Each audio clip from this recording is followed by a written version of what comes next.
Hello everyone, and welcome to the first webinar in the new series, Bite-Sized Training for All. This is part of the celebration of 50 years of the Protection of Wrecks Act. Today's webinar is, how did the designation process and license application system work? We are joined by Hef and Mira. They are part of the National Listing and Marine team for Historic England. He is the National Listing Advisor on the Marine team, which makes him absolutely the best person to enlighten us about designation of protected wrecks. Thank you very much, Heffen.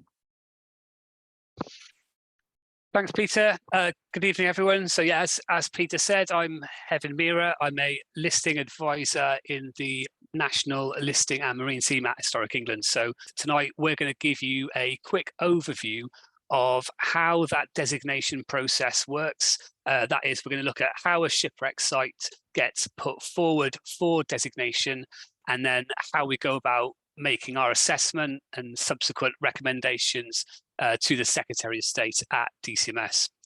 So once a site is designated as a protected wreck site, access to that site is only permitted to those who hold a license. So as you'd be aware, there are several thousand shipwrecks around the coast of England, but only a very small portion of those have any form of legal protection. There are several different pieces of legislation which can be used to protect sites in the marine zone, all of which offer slightly different forms of protection. The key one that we're going to be focusing on this evening is designation under the Protection of Wrecks Act 1973. However, wrecks could also be scheduled under the Ancient Monuments and Archaeological Areas Act 1979 as well. And this is a form of protection that Historic England has used more frequently in recent years. It's also worth noting as well that the remains of some warships can be protected under the Protection of Military Remains Act 1986. The administration of this act is undertaken by the MOD rather than Historic England, so we won't discuss that in detail today. The final piece of legislation I'll briefly mention here is the Planning Act of 1990. And this isn't usually used to protect shipwrecks. However, for completeness sake, we've included it here as it can be directly relevant in the marine zone for built heritage such as pleasure piers, lighthouses, sea forts, and buildings like that. So the graphic on this slide gives you a useful indication of how the three main acts I mentioned there can be applied in English waters. The schematic shows how we can apply the various acts across dry land and in the intertidal area and out at sea. As I mentioned earlier, listing doesn't really form a big part of our work in the marine zone, but it's still directly relevant when it comes to those upstanding buildings, the pleasure piers, lighthouses, and so on. There have been a few examples of vessels being listed. The most famous example of this is, of course, the Cutty Sark in Greenwich, which is listed at grade 1. That's it there. But another example of a slightly less exciting vessel, but still nonetheless incredibly important, is this lifeboat that you see here that's incorporated into a memorial in South Shields. So really there's two main acts that we use to designate sites, the Protection of Wrecks Act 1973 and the Ancient Monuments and Archaeological Areas Act 1979. The 79 Act can be used to schedule sites on dry land in the intertidal zone and all the way out to the 12 nautical mile limit. And designation as a protected wreck site under the 73 Act can take place in both the intertidal zone and also out to 12 nautical miles. I'll mention just briefly here that the role of Historic England only applies to the protection of shipwrecks. So if this is a ship that's still afloat, then it would fall under the remit of the National Historic Ships UK, and they administer the National Register of Historic Vessels, which is comprised of vessels which are at least 50 years old, have a significant association with the UK, and are also based in UK waters. And they also administer the National Historic Fleet, which covers vessels of national significance that illustrate changes in construction and technology and which merit a higher priority for their long-term conservation. But as far as the scheduled monuments go, there are several sites which are scheduled under that act in the intertidal zone and in the marine zone. By scheduling these sites, they're recognised as being nationally important archaeological sites, and they're closely managed as well. Scheduling protects these sites from illicit salvage and from damage, but it also allows unrestricted access to recreational divers. It's the most suitable form of protection for a robust site, shipwrecks with metal hulls and so on, or on sites where there's very low risk of theft of artifacts.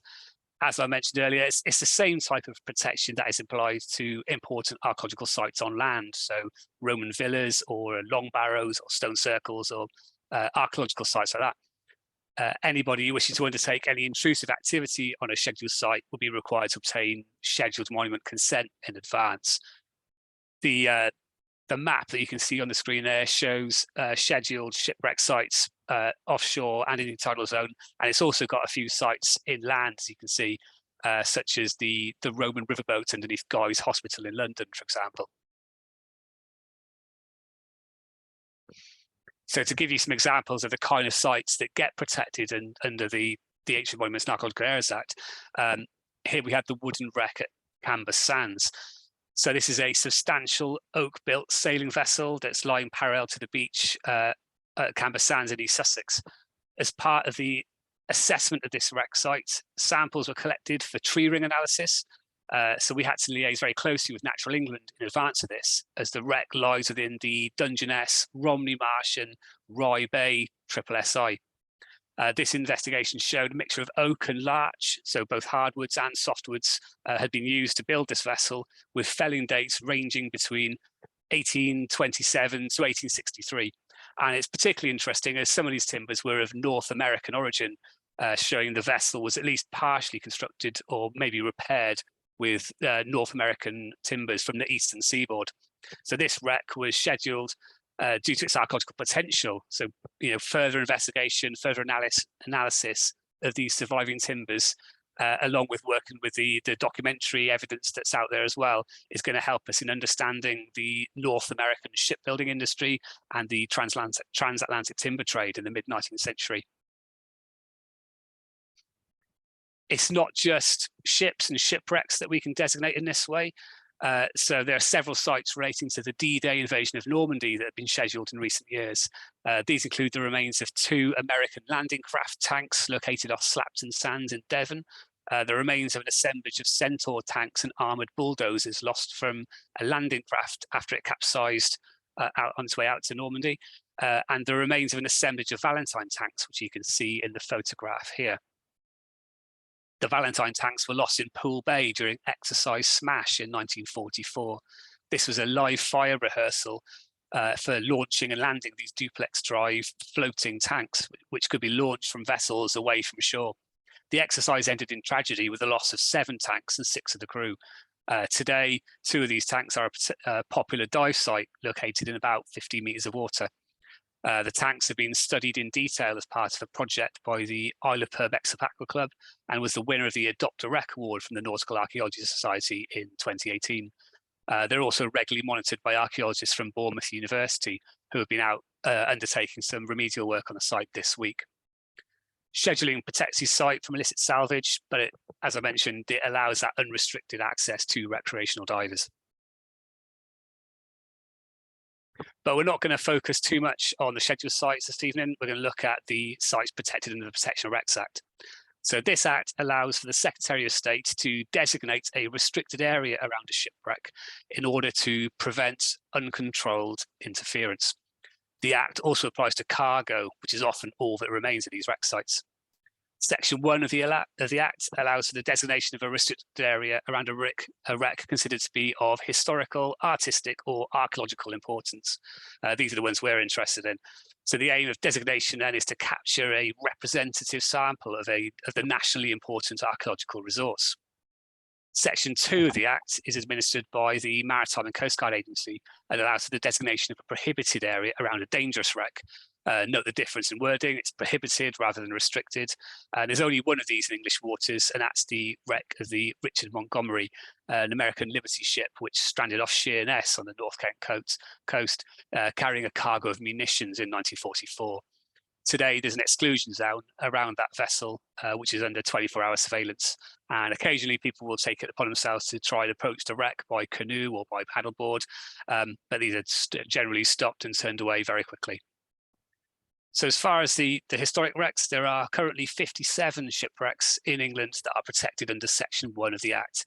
And they range from the late Bronze Age, cargo scatters, through to the remains of early 20th century submarines and a near complete steam trawler from the First World War era.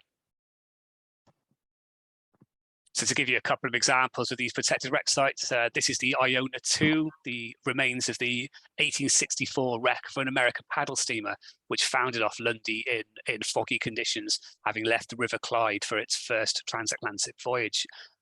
It's on its way from Madeira to Kingston in Jamaica. There were contemporary speculation that the vessel was acting as a gun runner for the Confederates in the American Civil War. It was originally built as a ferry for the Clyde, constructed out of iron with paddle wheels and a state-of-the-art twin-cylinder engine.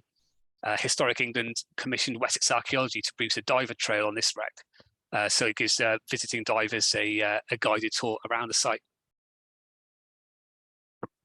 Another example of a protected wreck site is the remains of this wooden sailing vessel located in Thorness Bay on the Isle of Wight. This is the almost complete assemblage of a mid to late 19th century sailing ship. And we've also funded the creation of a diver trail on this site. This one was created by MSDS Marine. So I've given you a bit of an introduction to the various bits of legislation that we can use to protect shipwrecks. And now we'll look at how we decide which sites should be considered for designation. We undertake a range of thematic listing projects over the recent years. And the aim of these then is to capture that representative sample of the best surviving examples of particular vessel types.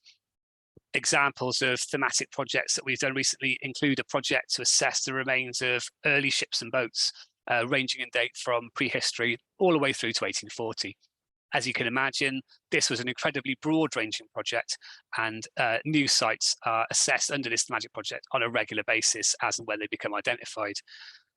Sites designated as a result of this project in recent years include the Chesil Beach Cannon site, which comprises two distinct areas of wreck, an inshore site which contains heavily concreted cast iron cannon, believed to be English 24 to 32 pounders, and they were cast between 1650 and 1725. And there's also an offshore site consisted of another 7 cannon, also English, but they're from the second half of the 17th century. As part of Historic England's activities to mark the centenary of the First World War, we undertook a project to assess the remains of First World War submarines in English waters. And as a result of this project, 2 German submarines were designated as protected wreck sites. This was the U-8 off the coast of Kent and the UC-70 off Whitby. And as a continuation of this project, the remains of HMS D1, the prototype for the Royal Navy's D-class submarine, was scheduled under the 1979 Act a couple of years ago after it was positively identified by a group of technical divers led by Steve Mortimer. Recently, we've been undertaking an assessment of the shipwrecks of early iron vessels, and that's resulted in the scheduling of several shipwrecks, including the remains of the Faith, which is a Turkish cargo vessel lost off the Isle of Wight in 1855. And we're currently preparing for a project to look at the shipwrecks related to the early steam fishing industry. So as well as working on a proactive thematic listing projects, we also work on reactive casework to assess shipwreck sites. So these can include sites identified during the course of development activity. So an example of this would be the wreck of the London, which was assessed as part of ongoing mitigation for the London Gateway project in the River Thames. Other sites can be considered for designation when they are subject to ongoing salvage activity, which is considered to be harmful to the site. The other key source of casework is sites reported to Historic England by divers, archaeologists and members of the public, which we are then requested to consider for designation. A recent example of this, which has received some high-profile media coverage in recent months, is the remains of a wreck discovered by divers investigating an unidentified obstruction off the coast of Sussex. And this has been investigated by the Nautical Archaeology Society and revealed to be the remains of the Dutch ship Klein Hollandia, lost in 1672. You can see some guns from that wreck on the screen just there. So as I mentioned, anyone can apply for a site to be designated, and we want the listing process to be open to all, and we welcome all applications for sites to be considered as part of that process. The link to the online application form is there on the screen, and the QR code will also take you to that online application form. This process allows you to suggest sites, shipwreck sites for designation, but also sites on land or buildings that you think should be listed, as well as battlefields and parks and gardens. So it covers the full spectrum of the heritage resource out there. So what information do you need if you're going to put a site forward for protection? Once you've registered on the portal, you can submit an application straight away. The more information about a site that can be provided, the better. To give you a rough indication of what information we need to set up a case for assessment, this is what we need. So first of all, we would need to have the location for the site. This would ideally be latitude, longitude coordinates, but grid references or something along the lines of a what 3 words location or an approximate location as well can be used as needed. We also need to know what is going to be the subject of that application.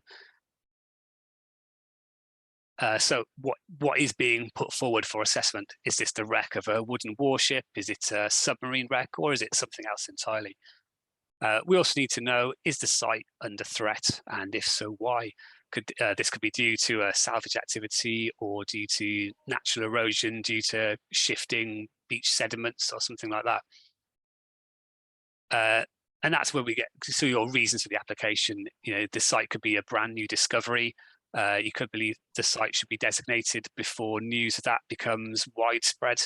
That would be a key example of the reasons we put forward there. It helps us as well to get photographs and video footage. Anything that shows the current condition of the site now will help to support that application and to encourage fieldwork to be taken forwards. And as well as that, any kind of supporting documentation is incredibly useful. Project report is very, very useful, but it doesn't have to be a formal report. It can be other documents such as notes produced or something from a dive log, for example. And finally, it's bibliographic references. So any links to useful publications are incredibly helpful as well to signpost us towards further information about a site. So once an application has been received and we've decided that that site merits a formal assessment, the next step is to consider options for fieldwork. So the Secretary of State has enabled a contract for archaeological services relating to wreck sites in UK territorial waters. We operate a framework system with 3 organisations undertaking fieldwork in support of that marine work. That is Wessex Archaeology, MSDS Marine and Maritime Archaeology Limited.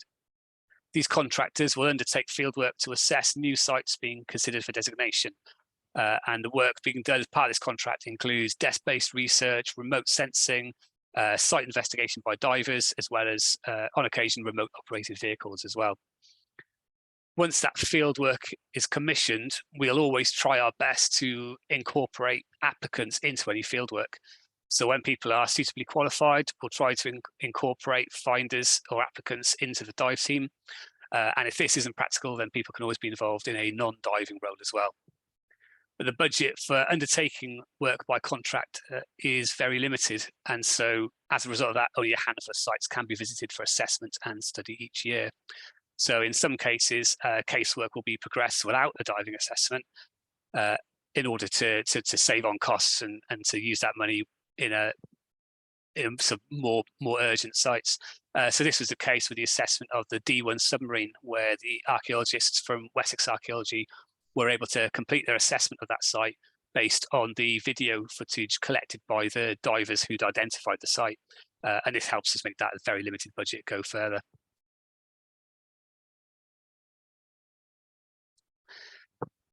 So once any fieldwork has been undertaken, we have to prepare an assessment for the Secretary of State at DCMS, and that outlines our recommendations for the site. So do we recommend the site for protection or not?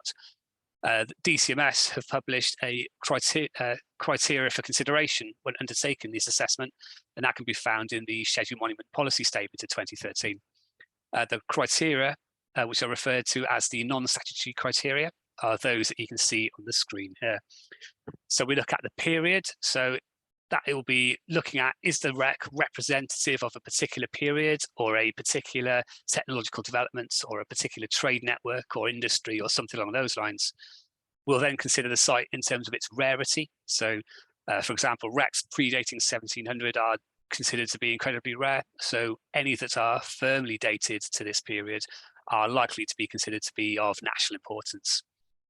We'll then look at documentation and fines relating to the site. So the significance of a shipwreck site can be enhanced by survival of key historic documentation relating to that vessel, things such as ship plans or documentation relating to the lifetime of the ship. In addition, artifacts from the wreck held by museums can also increase that significance of the wreck site.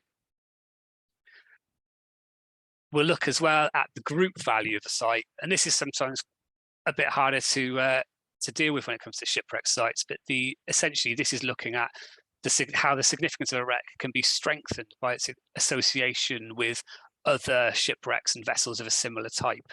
So an example from this will be the shipwrecks of the A1 and the A3 submarine, both of which are designated in the Protection of Wrecks Act and give an indication of the development of those early submarines. You could also include the Holland 5 into that group value as well as the full developments of the early submarines. We'll also then look at the survival of the wreck. What's its condition? So a wreck that survives in good condition is more likely to be designated than a wreck which is in poor condition. However, as I mentioned earlier, given how rare these very early wrecks can be, the pre-1700 wrecks, even very, very fragmentary remains are likely to be considered of nationally importance in that context. We'll also look at the fragility of the site. How vulnerable is it? Some wrecks are particularly vulnerable to uncontrolled removal of objects. This is particularly the case if they contain commercially valuable objects. This is where you'd consider sites with coins or metal ingots or something along those lines. They're particularly vulnerable and would benefit from designation. And we're also keen to look at the diversity of the protected wreck resource. Some wrecks will merit protection because they illustrate a particularly diverse combination of high quality features, but others are designated on account of a single really important attribute. The sample of protected sites reflects that wide variety of forms that crafts have taken over the centuries. And finally, the sites can be designated because of the potential they hold to reveal information about the past through systematic investigation. So those are the key ones that are set out in the DCMS Scheduled Monument Policy Statement. And as well as those, we also look and take into consideration the archaeological, the historic, and also the artistic interest of a site. So it can be quite tricky to get your head around all these different criteria. So I thought I'd give you an example of a recently designated site here. And this is the example of the Shingles Bank wreck that was designated earlier this summer. That's located just off the Isle of Wight. So of those different criteria I mentioned on the last slide, there was 4 key criteria that were taken into consideration for this one. So that was its period. So by looking at the analysis of this site, it showed that it was the remains of what was believed to be a 17th century Dutch vessel. So that's at a period when the Netherlands was becoming one of the foremost maritime and economic powers in the world. So it immediately, that triggers that criteria there. As we know, this site clearly predated 1700, so that triggers that rarity criteria. We don't often find new shipwrecks of that date, and certainly not in this area, so that triggered the rarity criteria. The exposure of this site indicated that it had been buried for a long, long time, and so there's very strong potential on the shipwreck site for the survival of a range of small finds and for organic material, as well as the larger objects like this cannon that you can see in the top right-hand side of the screen there. And also the site is vulnerable. Bits are exposed on the seabed and are therefore at risk of uncontrolled salvage and theft. So this wreck site ticked those 4 met those 4 criteria, which was sufficient then for that one to merit being put forward for designation. So once the assessment has been completed, we'll prepare an assessment report. and that will be issued for a consultation. Consultation is wide-ranging and includes all of the organisations listed on the screen there, as well as additional ones that are directly relevant to that specific site. For example, in the example on the screen before, with a wreck believed to be of Dutch origin, then we would also consult the Dutch Cultural Heritage Agency as well to gain their views on a prospective designation. The consultation process can be slightly different for protected wreck sites and for scheduling cases. So for scheduling, the consultation is concerned with factual content of the assessment and the list entry. So we're looking for corrections to the information we provided. We may have given incorrect information about the discovery of the site or the previous investigation and so on. So the consultation in that way strengthens the case and brings in more information that may have been missed. But for a protected wreck case, the whole assessment is subject to consultation. So we're looking at things like seeking opinion on the size and position of a proposed designated area, for example. So once that consultation has been completed and the assessment report has been updated with any pertinent information from the consultation, the case then gets progressed to DCMS. On occasion, DCMS will return the case for reworking if they think they need some further information to strengthen it. If they agree with our recommendation for a scheduling, the site will get added to the schedule on the approval of the Secretary of State. Whereas for a protected wreck case, the process is a little bit more complicated, as each designation will require a statutory instrument, so a form of secondary legislation. So this is drafted by lawyers and is formally laid before Parliament before coming into effect a short time afterwards. Once the statutory instrument comes into effect, consultees were formally notified and details of the sites are added to the National Heritage List for England. As new protected wrecks are relatively few and far between, these new designations will often be accompanied by press stories and media activity and so on. So there's more information about our approach to designating shipwrecks in our designation selection guide. That's Ships and Boats Prehistory to Present.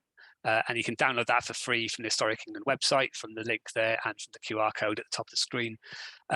And do feel free to contact us directly at maritime@historicengland.org.uk if you've got any specific questions related to this. So we've looked at the process for getting a site designated, and now we're going to cover how to go about applying for a licence to access a protected wreck. It's important to keep in mind that anyone can apply for a licence to dive on a protected wreck site. Here I'm going to talk you through the process for applying for a site in English waters. To apply for a licence for a Welsh site, contact Cadw, and for a site in Northern Irish waters, contact the Department for Agriculture, Environment and Rural Affairs. This slide shows the licence application page on the Historic England website. The URL to this web page is at the bottom of the screen there. The QR code in the top right of the screen will also take you to the right web page. At the bottom of the web page, there's a series of links which take you to 3 different forms. The first one takes you to the form for applying for a licence. The second link is to a form for renewing your licence, and the third one is to notify Historic England of a geophysical survey. This is the first part of the online form. The first thing you're asked to do is to enter the name of the wreck site that you wish to dive on. Here we're going to apply for a licence to dive on HMS Colossus, a wreck on the Isles of Scilly, which is very popular with visiting divers. The next bit of information we'll need is the name and address of the person who's applying for the licence, as well as their contact details. Next, we need the names and contact details of 2 people who can provide a reference for you. Referees must be able to confirm the identity, experience and qualifications of the applicant. The referee should also include comment on the applicant's adherence to the rules annexed to the 2001 Convention on the Protection of Underwater Cultural Heritage. Through this process, Historic England can advise the Secretary of State that the applicant is sufficiently competent to be recommended as a licensee. Keep in mind too that referees should not be named without their permission, and referees must not be employees of Historic England.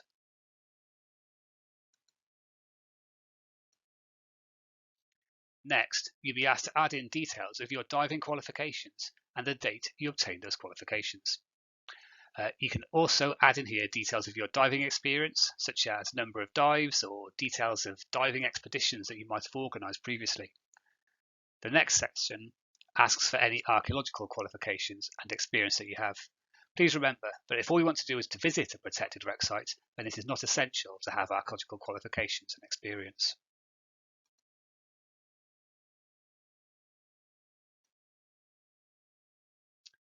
This next section asks for details of a nominated archaeologist.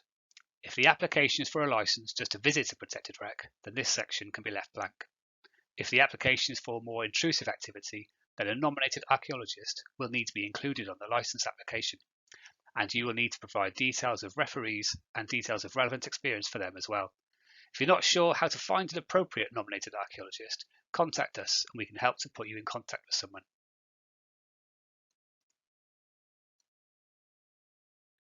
The next section of the application form asks for details of the activity that you would like to undertake on the wreck site.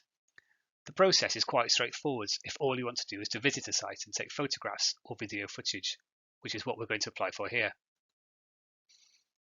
If you're going to do something that might damage the wreck, then we will need for you to submit a project design, which will describe the proposed work in detail. We are always happy to discuss project proposals with you in advance of submitting an application.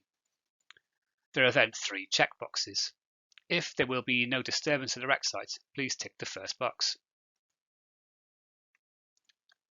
If there will be disturbance or removal of objects, please tick the second box to confirm that a project design will be submitted separately. All applicants are required to tick the final box to confirm that an annual report will be submitted to Historic England.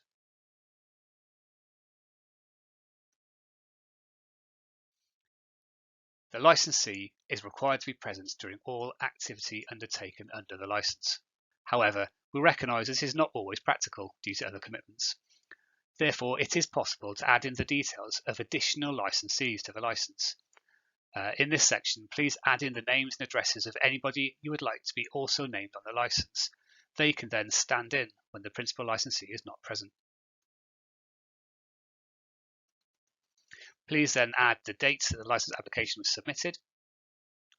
And there are then 3 final checkboxes that you can tick if you wish to receive the Historic England newsletter, wish to receive further information about the work of Historic England, or if you are happy for Historic England to pass on your details to other organisations that might be of interest.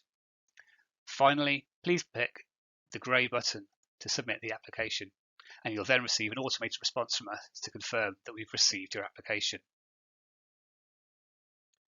Before applying for a licence, you may find it helpful to read through our guidance document, Accessing England's Protected Wrecks, which can be downloaded from the Historic England website using the QR code at the top right of the screen.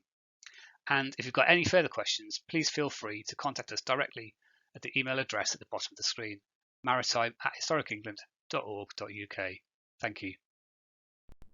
Thank you very much, Hefin. This has been a very informative session about protected wrecks.